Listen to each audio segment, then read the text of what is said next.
Hi, this is Raji, and this is Making Brews and Paying Dues. I'm an actor who you probably have not heard of, unless you really love theater in the regions or you've seen High Maintenance on HBO. I made my rent in like a day. It was amazing. I spent some time as a barista in Brooklyn, New York, and I met really wonderful creative professionals that have stories to share about how they overcame hardship on the way to where they wanted to go. This show is a love letter to us millennials about persistence, hard work, determination, and I know that you will enjoy it. Today on the show, we have actor and director Evan Pappas.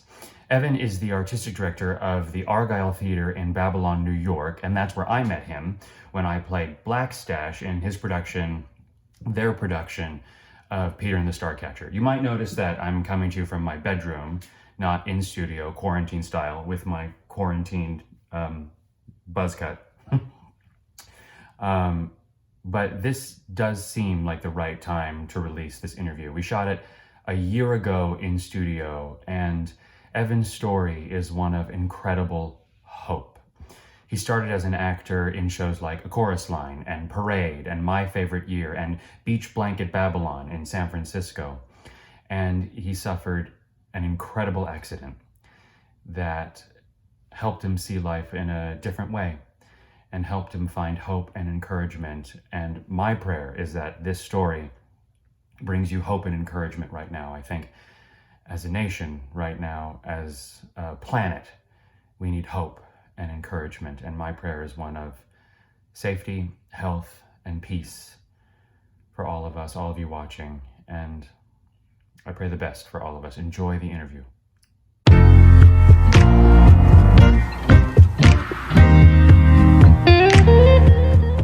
So you're from San Francisco? Yes. Theater town. Yeah. So did you work the audition circuit there? No. What? I did college, high school, college, some community theater, and you just know that you have something, and it's not because, Aunt Bertha said you should be on the Broadway because you can carry a tune. Right. You just know. So then with this show about encouragement and hardship. Yeah. And if you booked Beach Blanket and then went to A Chorus Line and then started to take off, if the hardship wasn't in auditioning, I understand that you suffered an accident. That was a biggie. And Yeah. Are you comfortable talking about it? Oh gosh, yeah. All right. Oh yeah, I think it's everything's now is compartmentalized into pre-accident and post-accident. Okay. This is the way my mind thinks now. Yeah, it was bad. I was on tour with On Golden Pond. Oh my gosh. Yeah, with Michael Learned and Tom Bosley, who's not with us anymore. Wow. Yeah, Mr. Cunningham and Mama Walton. And she and I became really, really close. I haven't spoken to you in a while. I'm sorry. I doubt she's watching. Yeah, no, you never know. Yeah. She's in California. Okay. I forget where. And yeah, we were in Phoenix, and it was really interesting. The day before, we were down in Southern California, so somebody in my family came to see the show. Mm-hmm. And I was talking to my sister about wills and this, and I actually said to her, because she stayed over one more night, and we were hanging, and I said, Joan, I have other siblings, but it's all about Joan today. I said, if anything happens to me, I want this, because I haven't done a will yet. I just want to make sure this is, and I said, and if it's bad, just please pull the plug. I believe in, don't put my family through craziness. I think, for me, I have a responsibility to them, because we all go at one time, and we're all going to die. And I said, that will be my time. And so she's like, all right, okay.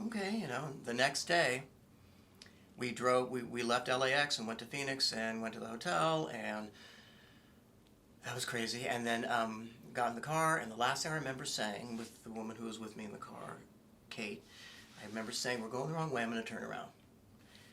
And a Hummer, my least favorite car in the world, and I used to make fun of them, and that's what got me, T-boned my driver's side. Knocked me in. She survived beautifully. She had a concussion, but they had to jaw me out. I don't remember any of it. I still don't. People said it would come back. I understand it was ridiculous writhing pain in the ambulance getting to the hospital. But it broke my whole left side of my body. All 12 ribs, my collarbone, my pelvis, my heart was bruised, my lung collapsed. They were able to save some of my spleen. I mean, I have 3 rods in my jaw. The only scar I have is here. Oh, yeah. And 3 here for the lung. It was bad. I mean, it was bad. I was in ICU 3.5 weeks. Oh my gosh. I was in the hospital total 7. When I came out, I was about 130 pounds because I had my jaw wired shut. It was crazy. So then I had to live with my mother for 7 weeks. Thanks, Mom. That was great because we're very similar. I learned a lot about my mother in her high school days. It was good. I learned. We don't ask our parents questions about their youth. Yeah. I highly advise that. It's fascinating. We don't know why. We just assume, like, all of the people we know, they just assume I just came out this way. My students. I'm like, no, dudes, I was your age. Yeah. They don't see that. And it's like our parents. How much do we really know about that? It was fascinating to hear things about her life. She was younger. Yeah. Oh, wow. It was fun. So then I came back, did a year of physical therapy, and And you're alive. I'm alive. That's insane. It was big. It was the most horrific yet glorious year of my life. So how did it affect your career? Well, I knew that I could never do 8 shows a week anymore, and I was starting to foray into directing anyway, which oddly or wonderfully was where my head always was as an actor. Oh, interesting. I always knew that I should be there because I love actors and I love creating and I love visual and pictures and telling story. Did this thing happen to you when you were working? You were playing a scene with somebody, and in your brain, you would like step out of it and start to direct them in your brain? I don't know. That never happens to me. Ever. Always to you. Always. You're going, if you only just, No, that's because you have that. Right. You have that mind. I have that mind later years as an actor, but I just knew that when I'm here, I know immediately what should happen. And when I don't, I just sit back and laugh, and I'll pull it out of my ass in a minute. And that's usually my best work too. Yeah. Because there are a lot of people, when I see shows sometimes, they're just standing there talking. I'm like, nothing happening. Yeah. Nothing happening. Yeah. I want to see life. Yeah. So you're coming out of the accident, and so you said that you're going into directing, but yeah, it was started before that, and I came back, and then I couldn't do anything for a good 9 months to a year. And then I started rolling out again with teaching and getting back at AMDI. Would direct a lot of showcases where we write shows. Yeah. We write shows, and so it's like a real great playground for me. And so that's how I started getting back in. And then I just started getting back out there again, and then suddenly I'm not acting anymore. Was there any sort of... Couple times. You didn't come out of the accident out of recovery thinking, oh, I'm not going to act again.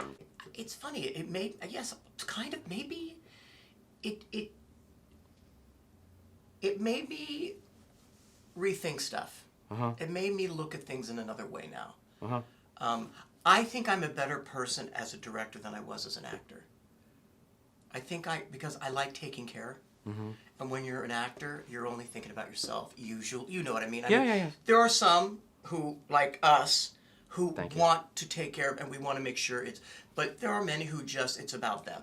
Yeah. And them alone to deliver the best performance. And I like the other side. I like taking care of people. I like nurturing. I love nurturing. Yeah. I don't know if it's because I didn't get a lot of it in the business when I started out. I like to pass on what I had to learn the hard way. Did you learn anything from the accident? Yeah, you said, what did I learn? Yeah. We take our worth for granted. And what I mean by that is, here's the story. So when I was in the hospital with this, I got at Maricopa Trauma Hospital in Phoenix, which I come to find, had I not been there, so many of the doctors here in New York, when I got back and they were looking at my charts that I had to carry to every doctor, they'd look at the charts, look at me, they're like, you're not supposed to be here. And they went, oh, Maricopa. They're one of the top trauma units in the country, and they said most hospitals would not have known how to save, because I was really bad. I didn't know. I'm a theater person. Yeah. We theater people just have to heal quicker. Yeah. And that was in my head. Yeah. Even though I was not cognitive for 90% of 2 weeks, there was so much morphine and everything. Yeah. But I got over 600 cards and letters in Phoenix because of the theatrical community. Yeah. And when it got on Playbill back then, and this is when 2007, when there really wasn't a lot of internet and Google yet, and YouTube wasn't even around. That's why there's very little of me on YouTube, because Right. it started way after. Right. And I had pretty much left acting. But I would get so many cards and letters that Maricopa Hospital's going, the mailroom's going, who's this guy? Mm-hmm.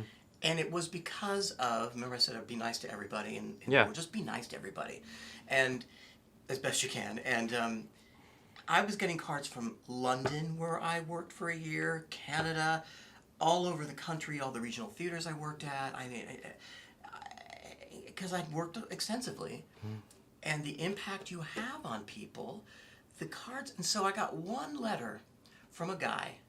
Oh God, I hope this isn't boring. I got one letter from a guy Not at all. that I was reading, and it said to me, "You won't remember me, but we met on the street with groups of people. You know, you have little posses, and you're walking groups, and groups run into groups, and you're talking. You branch off for a few minutes, and I was talking to this kid, and he was apparently for some reason just wanted to open up to me and say something really bad was happening in his life." And I remember that meeting. I don't remember the gentleman. I wish I could see it. I don't remember his name. And I hope you're watching this, because I've been trying to figure out who you are, because I'll explain, because I lost the letter. Oh. But in it he said, "You gave me a bit of advice," and I think I said, "Go home and have a good cry. Go home and something, something, something, something." He said, "You gave me some advice that turned me around, and I always wanted to thank you, but I was intimidated." Oh, wow. Okay, I mean, I understand. And he said, "And now I'm thanking you while you're fighting for your life." I'm looking at this car, and I just went, "Mom!"